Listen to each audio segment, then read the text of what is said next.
Well, hello there. This is Skip McCoy, and welcome to RiverSoft University. This segment is about managing payers. That's this feature right here in administration. I'm going to walk you through setting up a payer, and I'm going to choose a Medicare payer, for example. Start at the very top. You enter a name for the payer. It can be up to 60 characters. National payer means that once you enter this payer in, we'll copy it to all the other offices and it will maintain the same number, so you can do cross-office reporting on that payer. Any changes to the payer will be copied to all the offices. You can actually go to each office and update it at that office if you need to. But what a national payer does is it allows this payer to have a homogeneous setup in all your offices. After that, there's the address, zip, phone number, extension, phone to, fax, contact, provider rep, sales rep, and the NPI. NPI is the National Provider ID. You're going to need that and the submitter ID and the ECS style to bill electronically. Those three pieces: NPI, submitter ID, ECS style.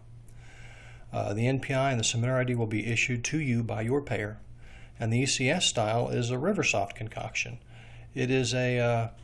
It's a template for us to build an 837 file for this payer, and there are dozens of them. So when you're ready to build an electronic payer, you might have to give us a call and ask us, which ECS style should I use for this payer? And we will be glad to tell you. Payer class is also important for setup.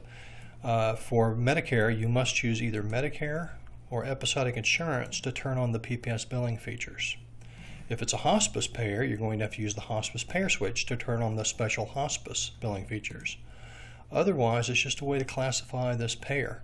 But throughout the system, we classify the patients and sales by payer class, so it's a very important way to categorize your payer. Okay, next is claim type. Medicare wants a UB92 or a UB04. You can also have a HCFA 1500. Billing frequency is weekly, bi-weekly, monthly, or calendar. Some payers want to be billed, for instance, the 1st, the 15th, or the 16th through the end of the month. A billing calendar like that requires this calendar feature where you actually enter in calendars for that payer.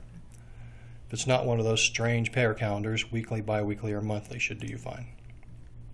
Bill type mask is a mask argument for the UB04 locator for, so that we can create that locator correctly.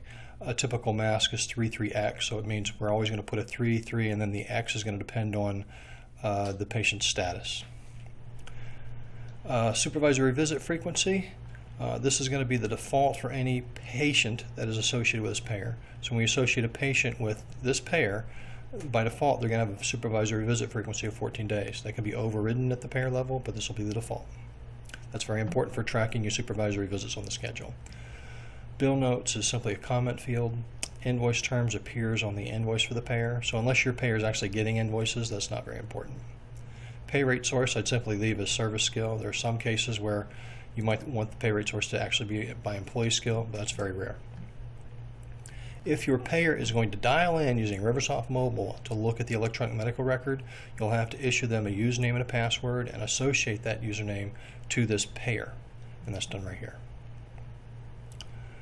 Billing and clinical requirements has been deprecated. It's only here to show you how SAM is set up. All of these have been replaced with payer switches. Billing differentials. Once you've got up here to your skills, codes, and rates and you've set up your billing rates, we can override those billing rates based on when the visit happens. If the visit falls on a holiday, goes into overtime or double time, or on a weekend, we can multiply that calculated bill rate that you put in by this differential.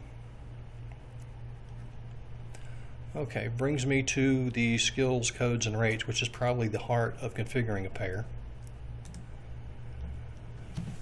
Whenever you associate a patient to this payer, you're going to need to choose which skills are allowed for that patient.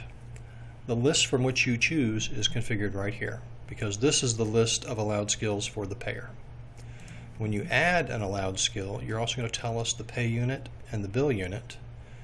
And if it's not a standard revenue code, you want to key that in, the revenue code, the HCPC, and the modifier. And we'll use these whenever we're creating the claim and trying to get those billing codes right on the UB04 or the HCFA 1500. For each one of these allowed skills, you can key in a bill rate and a pay rate. Remember, pay rates are for paying your employees, so normally when you're keying in a payer, you'll probably just enter in bill rates.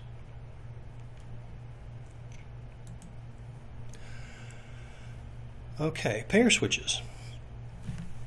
Payer switches is probably the most powerful feature in setting up a payer because it allows RiverSoft to generate the claim or the invoice or the 837 institutional professional file exactly the way the payer wants it. Just click on switches here. I'm going to go through some of the more powerful payer switches. Invoice. These payer switches govern how an invoice is generated. Normally, we generate one invoice per client, payer, and billing period, but we can also, within that, generate it by employee, by authorization number, by rev code, and by skill. And the authorization number in particular is a powerful one because authorizations can end and begin anywhere. So if you're normally billing weekly, but you have an authorization that ends on a Tuesday and you got another authorization that starts on a Wednesday, by using this pair switch, we will create an invoice that goes through Tuesday, and then we'll create another invoice that begins on Wednesday, saving you that work. Split INVEOM does a really handy thing for you. If a weekly invoice spans a month boundary, it will actually break it into two invoices so that the first invoice ends on the last day of the month and the second invoice starts on the first day of the second month. Require. We also have some require switches which will require certain things to be in place before we'll allow a visit or supply to be invoiced. If you use these pair switches, we'll make sure that there's a diagnosis code on a care plan, or even that a care plan exists, a care plan has been mailed, or a care plan has been signed. And if those requirements are not met, instead of creating an invoice, we're going to generate an entry on your unbilled report and say, we would have created an invoice for this visit, but the care plan that it goes to didn't have a diagnosis code, or it wasn't signed, or it wasn't mailed. Very powerful. You don't want to send out an invoice that hasn't met all its requirements. You don't want to get a denial from your payer because that adds weeks to your AR's DSO. What you want to do is make sure that when you create an invoice, it's got all of its requirements met, and if for some reason the requirements aren't met, you're notified immediately, you can fix it immediately, and create a perfect bill. Okay, the other payer switches, you can see that there's 281 payer switches. They govern how certain locators of the UB04 or HCFA 1500 look, or they govern how certain segments inside the 837I file or 837P file are set. And like I said, we can make the claim forms or the claim files look any way that payer needs it to look in order for you to get paid. The whole goal is here, we're going to configure this payer so that when that invoice is created, it is really ready to go and it's met all its requirements and it's perfect. And when the claim is created, it's perfect. And when the 837 file is created, it's perfect. Okay, one last feature for setting up payers. Because if you change a payer's configuration, it can change how an invoice, the claim, or the 837 files are created. This is a very, very important feature, and you only want certain people in your agency to have the permit to get to it. If you call us up and you tell us that you're getting denials, it's going to be because of one of two issues. One, somebody came in here and changed the configuration, or two, your payer actually changed its requirements. We have to figure out which issue it is and get it resolved. So we're going to look at the data history and see who last changed this payer setup. And if we see it was recently changed since your last 837 file, we're going to put it back the way it was and get you, and you're going to create a new 837 file. Hopefully you'll get paid. And then you're going to find out who changed the payer configuration and ask them not to do it again. If that's not the case, we're going to work on the denial information from the payer see what they need changed, and we'll either use the appropriate payer switches, or we may even have to create you a brand new payer switch because the payer has changed their mind on what they think is a perfect claim. We're going to get you updated software, you're going to generate a new 837 file, and you'll get paid. We want your payer configuration to generate perfect claims and perfect 837 files so you get paid quickly. And that's the whole purpose of the payer setup, and that's the real power behind our payer switches. Okay, that's all I had for you in payer setup. Hope you've enjoyed this segment of RiverSoft University, and I hope to see you again. Bye-bye.